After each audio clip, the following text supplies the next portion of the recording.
Ha, yaxshi. Endi Nodirbek keyingi oydan arendadan $300 beraverasiz.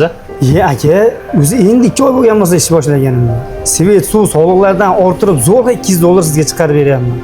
$300 ga aka qiynalaman. Ko'rib turibsiz, odamlaringiz yaxshi, savdoyingiz yaxshi. $300 qoplaveradi. Agar qoplamay turgan bo'lsa, bo'shatib beravering do'konni. Ha, mayli aka, 300 bo'lsa 300 da eplab beraman. Ertalabda hokimiyatda telefon qilib, do'koningiz tashqari remont qilib qo'ying deyapti. O'shancha bir chiroylab remont qilib qo'ying tashqarini, xo'pmi? Akajon, joy sizniki bo'lsa, o'zingiz remont qilsangiz kerak-ku. Siz ajoyib ekansiz. Siz foydalanyapsiz do'konimdan. Siz remont qilishingiz kerak. Pul topyapsiz, shatdan jaraq-jaraq pullar yuzga olib kirib ketyapsiz. Chiroyli remont qilib qo'ying-da endi. Bo'ldi aka, harakat qilaman. Nodirjon, soat 1-2 gacha ishlayapsiz ekan. Eshigingiz tagida mashinalar to'la yotibdi ekan. Hamma qo'shnilar meni gapiryapti. Buni ishlamang-da endi. Aka, endi odam bor joyga odam keladi-da. Nima qilasiz? Mashina kelma, piyoda kelishsinmi? Qaysi qo'shni gapiryapti? Ayting, yuzimga gapirsin, o'zim gaplashaman. Ha, endi gapiryapti, hozir kimligini aytib yotamanmi? Urush janjal kerak emas menga. 5-6 kun vaqtli yo'q turavering siz ham.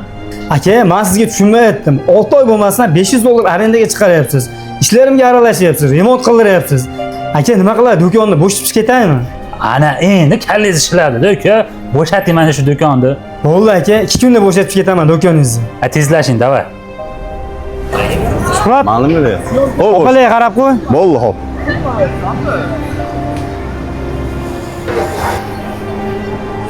Assalomu alaykum, MyFoodga xush kelibsiz. Aka, suv, morojniy, fast foodlarimiz bor, nimadan beraylik? Alaykum assalom. Suv bilan morojniy bering. Xo'jayinlaring Nodirjonni kutib turibman. Xo'p, aka. O'rta, o'zing yaxshimisan? Bozorlar bo'lyaptimi? Uydagilar yaxshimi? Ha, yaxshi. Bozordan chiqib ketganman, bekorchiman. Oldinga bir maslahat bilan keldim.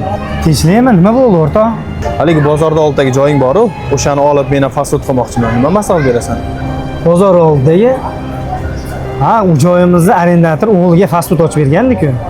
Yo'q, tunov kuni ko'rdim. Katta qilib arendaga beraman deb nomerlar bilan yozib qo'yibdi. Ha, yo'q. Yopilib ketdimi? Ha, yopilib ketibdi. O'sha yerga men ham fast food ochmoqchiman. Nima deysan? O'rta, u yerni tavsiya qilmayman. Arendator juda ham noinsof odam. Kayfiyatiga qarab arendani ko'taraveradi. U yerda ishlab 1-2 bo'lmaydi. Bu joydan chiqib ketib, ishim zo'r bo'lib ketdi. Markazdan katta joy oldi. Oldin faqat fast food sotardik. Hozirda muzqaymoqlar, vaflilar, pizzalar tayyorlaymiz. Juda ham ishlar zo'r.